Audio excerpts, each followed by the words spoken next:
આગળ વાત કરીશું ભરૂચથી. ભરૂચના તારીખ 17/11/2025ના સોમવારના રોજ સરબાન કલ્ચરલ લેવલ ફેડરેશન CLF દ્વારા સરબાન CLF ઓફિસ ખાતે બહેનોને સ્વરોજગારી અને ગૃહ ઉદ્યોગ પ્રોત્સાહિત કરવા માટે સાબુ બનાવવાની વિશેષ તાલીમ વર્કશોપનું ભવ્ય આયોજન કરવામાં આવ્યું હતું. આ કાર્યક્રમમાં CLFના પ્રમુખ રીટાબેન, તાલુકા લેવલી હેડ મેનેજર ચૌધરી પિયુષભાઈ, APM રાઠોડ કલ્પેશભાઈ અને કલ્ચરના કોર્ડિનેટરની ઉપસ્થિત રહી હતા. અને સુરતથી પધારેલ ડોક્ટર હરેશ કાછડિયા સાહેબે બહેનોને સાબુ બનાવવાની પ્રક્રિયા, ગુણવત્તા જાળવણી અને પેકેજિંગ, બ્રાન્ડિંગ અને માર્કેટિંગ વિશે વિસ્તૃત માર્ગદર્શન આપવામાં આવ્યું હતું.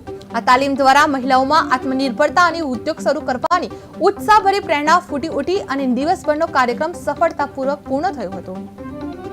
ભરૂચ જિલ્લાના આમોદ તાલુકામાં સખી મંડળ આયોજિત નીતાબેન પટેલ દ્વારા જે મને ઇન્વાઇટ કર્યો છે, તો મારું નામ હરેશ કાછડિયા, સુરતથી આવું છું. એઝ એ નેત્રોપેથી ડૉક્ટર છું. અમારું એક મિશન છે કે ઘર ઘર સુધી આયુર્વેદ લઈ જવું. આજે ભયંકર કેમિકલની આડઅસરો આપણે જોઈએ છીએ. સામાન્ય થઈ ગયું છે કેન્સર જેવી બીમારી.